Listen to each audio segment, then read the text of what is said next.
किंवा गरबा उत्सव सुद्धा गाजू शकतो, कारण गरब्यामध्ये फक्त हिंदूंनीच नाचायचं, मुस्लिमांनी गरब्यामध्ये येऊ नये अशी भूमिका आता विश्व हिंदू परिषदेने घेतलेली आहे।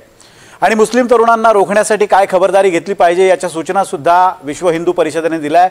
नागपूरमध्ये विश्व हिंदू परिषदेने हा इशारा दिलेला आहे आणि जर मुस्लिम तरुण गरब्यामध्ये दिसले तर काय करणार याची शक्यता किंवा याचा इशारा सुद्धा विश्व हिंदू परिषदेने दिला आहे। नेमकं धर्मांधतेच्या राजकारणावरून काय आरोप प्रत्यारोप होत आहेत आपण पाहूयात या स्पेशल रिपोर्टमध्ये।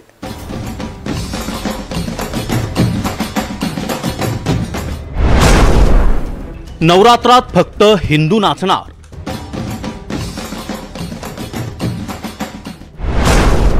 गरब्यामध्ये मुस्लिमांना नो एंट्री, गरब्यात मुस्लिम सापडल्यास वराहाचं दर्शन करून परत पाठवणार।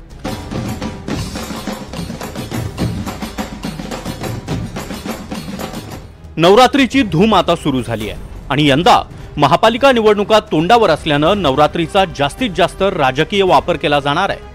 त्याला आता सुरुवातही झाली आहे। गेल्या काही वर्षांपासून गरबा आणि दांडियांमध्ये मुस्लिमांना एंट्री नको अशी मागणी हिंदुत्ववादी संघटना आणि भाजप नेते करतायत। त्यासाठी यावर्षीचा नारळ फोडलाय तो विश्व हिंदू परिषदेनं। नवरात्रोत्सवात मुस्लिमांना प्रवेश देऊ नका अशी सूचना विश्व हिंदू परिषदेनं नागपुरातल्या गरबा आयोजकांना केली आहे। देवीचा आणि शक्तीचा उत्सव असलेला नवरात्रोत्सव 22 सप्टेंबर पासून सुरू होतोय। हा नवरात्रोत्सव फक्त हिंदूंसाठी असू द्या। गरबा किंवा दांडियांमध्ये मुस्लिमांना प्रवेश देऊ नका। आधार कार्ड पाहूनच गरब्यासाठी प्रवेश द्या। मुस्लिम तरुण गरब्यामध्ये आल्यास त्यांना पोलिसांच्या ताब्यात द्या अशी सूचना विश्व हिंदू परिषदेनं केली आहे। मुस्लिम तरुण गरब्यामध्ये दिसताच त्यांना वराहाचं म्हणजे डुकराचं दर्शन करून परत पाठवण्यात येईल असंही विहिपने म्हटलंय। गरब्यामध्ये कोण कोण सहभागी होत आहे यावर बजरंग दल आणि विश्व हिंदू परिषदेच्या कार्यकर्त्यांचीही नजर असणार आहे।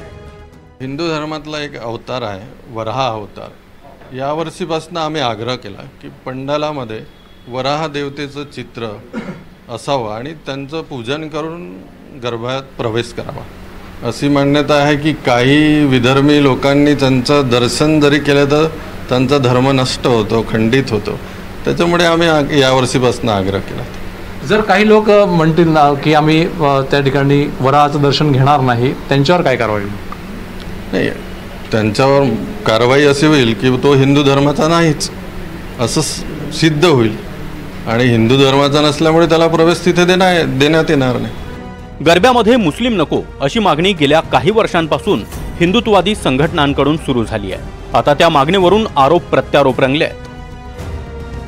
मध्ये दरीच निर्माण करायची आहे, धर्मामध्ये आग लावून धर्माच्या नावावर राजकारण करायचं आहे आणि आपली पोळी शेकायची आहे।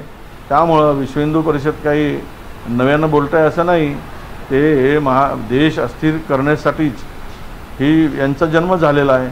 देशातलं वातावरण दूषित करून सत्तेसाठी वाटेल त्या स्तरावर जायचं अशी भूमिका त्यांच्या या सगळ्या संघटना आहेत भाजपच्या अंतर्गत, त्या संघटना तेच काम करत आहेत। गरबा आयोजित करताना गरबा आयोजन समिती जी काही अटी शर्ती टाकतं त्यांचा अधिकार आहे, त्यामुळं त्या अधिकारावर तर कुठला गरबा कुठल्या नियमाने अटी तयार केलेला आहे, त्यावर पोलिसांची काय परवानगी घेतलेली आहे, कारण प्रत्येक सांस्कृतिक कार्यक्रमाला पोलीस परवानगी देतं आणि आयोजकाची ती इच्छा असतं कुणाला बोलवावं कुणाला नाही बोलवावं। त्यामुळं हा गरबा उत्सव जो आहे त्या आयोजन समितीने आणि पोलिसांनी दिलेल्या परवानगीच्या आधारावर आणि अटी शर्तीवरच त्या ठिकाणी गरबा उत्सव होतो। मला वाटतं आयोजकांनी हा निर्णय करायचा असतो। या देशामध्ये अशा प्रकारे धार्मिक आणि धर्मांध वातावरण निर्माण करण्याचं काम चालू आहे आणि हीच त्यांची रोजीरोटी आहे। मी अगदीच सर्व धर्म समभावाच्या गोष्टी कधीच करणार नाही, बरोबर आहे, पण ज्या प्रकारे हे विष पेरण्याचं काम चाललं आहे त्या महाराष्ट्राला आणि देशाला भूषणावह नाही। गरबा करत असताना इतर धर्मीयांनी त्याच्यामध्ये नाक खुपसण्याचं कारण नाही अशा पद्धतीची सूचना, अशा पद्धतीचा विनंती विश्व हिंदू परिषदेने केली असेल तर संजय राऊत यांना का मिरच्या झोंबतायत? संजय राऊत, तुम्ही अशा पद्धतीनं हिंदू विरोधी भूमिका घेऊ नका। फक्त मतं मिळावीत आणि काही हिरव्या लोकांची आपल्याला मतं मिळावी यासाठी संजय राऊत तुम्ही गरब्यामध्ये इतर धर्मीय येणार त्याचं समर्थन करतायत। अहो संजय राऊत, तुम्हाला लाज वाटली पाहिजे। नवरात्र हा देवीचा जागर असतो। हल्ली नवरात्रीचे 9 दिवस विविध रंगांनुसार साजरे केले जातात। त्यातच नवरात्रात राजकारण्यांनी त्यांचे स्पेशल असे भगवे आणि हिरवे रंगही आणले आहेत।